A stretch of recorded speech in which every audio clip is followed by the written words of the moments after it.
है अगर हमने अपनी क्लास में अपने बच्चों को ये बोला होगा। एक फ्रेंच स्कॉलर का कहना है, the policy of a classroom in one generation is the policy of the parliament in next generation। जो आज हमारी क्लासरूम का पॉलिसी है, आने वाली जनरेशन में हमारी पार्लियामेंट की वही पॉलिसी होगी। इसलिए it's a very serious job.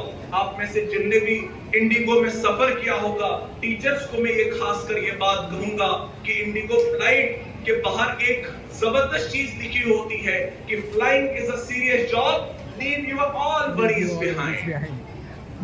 Pilot का जो कैबिन होता है वहां पर ये लिखा रहता है कि flying is a serious job, leave all your worries behind. लेकिन मैं कहता हूं teaching is a serious job, leave your all worries behind. हमारे घर के कितने मसाइल, हमारे माशरे में क्या हो रहा है, हमारे घर में क्या क्या प्रॉब्लम्स हैं, टीचर्स को बहुत कंप्रोमाइज करना पड़ता है। इसे कितना गम अंदर से क्यों ना हो, लेकिन इसको मुस्कुराते रहना पड़ता है।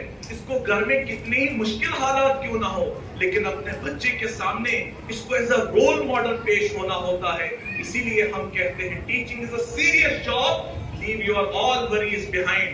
जब आप क्लासरूम एंटर करें, जब आप अपना स्कूल एंटर करें, घर की सारी चीजों को उस गेट पे छोड़कर क्लास को एंटर किया जाए, तभी हम सोच सकते हैं कि हम दुनिया का सबसे प्रीशियस रिसोर्स के साथ हम डील कर रहे हैं। कोई इंजीनियर गलती करे, कोई मसला नहीं, उसको सुधारा जा सकता है। लेकिन एक टीचर जब गलती करता है, ये जनरेशन को खत्म कर देता है। आपकी छोटी सी नेग्लिजेंस जो है इंसान की जिंदगी में बहुत बड़ा डिजास्टर लाता है। तो इसीलिए किसी शायर ने बड़ी खूबसूरत बात कही है, यूं तो कहते हैं लोग शम्मा हुई फरोजा, लेकिन शम्मा को तो सभी लोग देखते हैं, जब वो जलती है उसकी रोशनी पर सबकी नजर होती है। लेकिन उस्ताद की मिसाल भी ऐसी है, आपको शायद उसका ड्रेसअप बड़ा अच्छा लगता है। अभी मैम यहाँ पर बैठी हैं, लेकिन मैं अच्छी तरह समझ रहा हूं कि इनके दिमाग में कितनी चीजें चल रही होंगी। For the successful conduction of this programme, what will be the outcome of this programme, what we will get out of this programme. बहुत सारे डायमेंशंस में सोच रहे होंगे, लेकिन हमें मैम बहुत आराम से बैठी नजर आती, इतना आराम नहीं होता।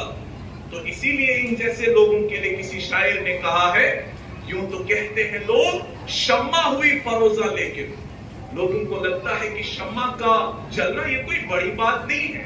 लेकिन हकीकत ये है कि मोम के सीने में धागे का जिगर जलता है, तब जाकर वो रोशन होता है।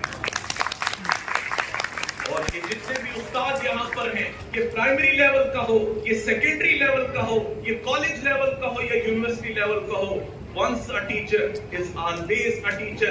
ये कितना छोटे स्कूल का टीचर क्यों ना हो, लेकिन डील उसी प्रीशियस पोटेंशियल के साथ करता है, उसी रिसोर्स के साथ करता है जिसे कॉलेज में कोई बड़ा प्रोफेसर पढ़ाए, यूनिवर्सिटी में कोई बड़ा प्रोफेसर पढ़ाए। लेकिन ह्यूमन रिसोर्स तो वही है, ह्यूमन रिसोर्स तो वही। तो इसलिए ये बहुत इंपॉर्टेंट है कि हम इस रिसोर्स को अच्छी तरह से कैटर करें, इसको अच्छी तरह से कैश किया जाए, ताकि हमने जो अपने मुल्क को अजीम बनाने का ख्वाब देखा है, वो तभी ख्वाब शर्मिंदा ताबीर हो सकता है, वो तभी रियलिटी में बदल सकता है अगर इस कौम का टीचर बदल जाए। तभी अमेरिका के एक कॉमेडियन है जॉर्ज कार्लिन, वो कहते हैं, don't ever under estimate the power of the stupid people in large groups। Don't ever underestimate the power of the stupid people in large group। जिन लोगों को आज हम stupid कहते हैं, लेकिन जब हम उस पर गौर से नजर दौड़ाते हैं, ये stupidity को पैदा करने वाला भी कोई टीचर का नेग्लिजेंस होता है। अगर टीचर ने क्लास में किसी चीज को नेग्लेक्ट ना किया होता, ये स्टूपिडिटी, ये स्टूपिड लोग हमारे माशरे में नहीं होते। और इसका कितना खमियाजा फिर हमारा माशरा भुगतता है। लेकिन जिम्मेदारी कितनी है इस उस्ताद पर। तो मुझे लगता है कि वक्त बहुत हो चुका है, तो बस मैं इसी पर इत्तेफा भी करूंगा।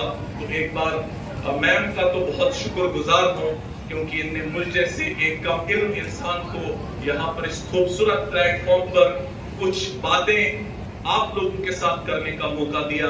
आपके डायरेक्टर नोमान साहब का बहुत शुक्रगुजार हूं, जिनने हमें इस काबिल समझा कि आज हम अपने नौनिहालान के साथ जो हमारे मुल्क का मुस्तकबिल है उनके साथ रूबरू होने का मौका दिया।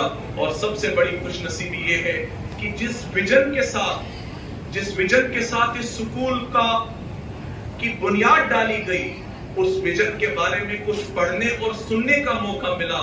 तो मैं नोमान साहब से यही कहूंगा कि जितना बड़ा ये आपका विजन है, जितना बड़ा ये आपका ख्वाब है, इतने बड़े ख्वाब तो इस छोटे से कैंपस में आप एकोमोडेट नहीं कर सकते।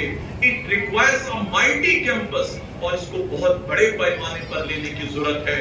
और हम तो यही दुआ करेंगे और पेरेंट्स से भी ये कहूंगा कि अगर आप चाहते हैं अपना मुस्तकबिल बदलना, तो सबसे बेहतरीन ये है कि आपकी इन्वेस्टमेंट एजुकेशन में क्या है। आप अपने बच्चे को अच्छे कपड़े ना दें, कोई मसला नहीं है, अच्छा ब्रांडेड शूज ना दें, कोई मसला नहीं है, लेकिन किताब के मामले में हमेशा याद रखें, इन्हें ब्रांडेड किताबें दें, अच्छी किताबें दें, अच्छी तालीम, तभी जाकर ये आपके बुढ़ापे का कल को सहारा बन सकते हैं, ये आपकी आंखों की ठंडक बन सकते हैं। और आखिर पर अगर आज सुलेमान आसिफ साहब जिंदा होते और अपने इस ख्वाब को इस खूबसूरती के साथ शर्मिंदा ताबीर होते हुए देखते, तो उनके मुंह से ये बात निकलती जो मैं एक शेर की जुबानी आपके सामने रखूंगा। वो शायद यही कहते कि फला खुला रहे यारब, फला खुला रहे यारब, चमन मेरी उम्मीदों का, फला खुला रहे यारब, चमन मेरी उम्मीदों का, जिगर का खून दे देकर ये बूटे मैंने पाले हैं। Thank you.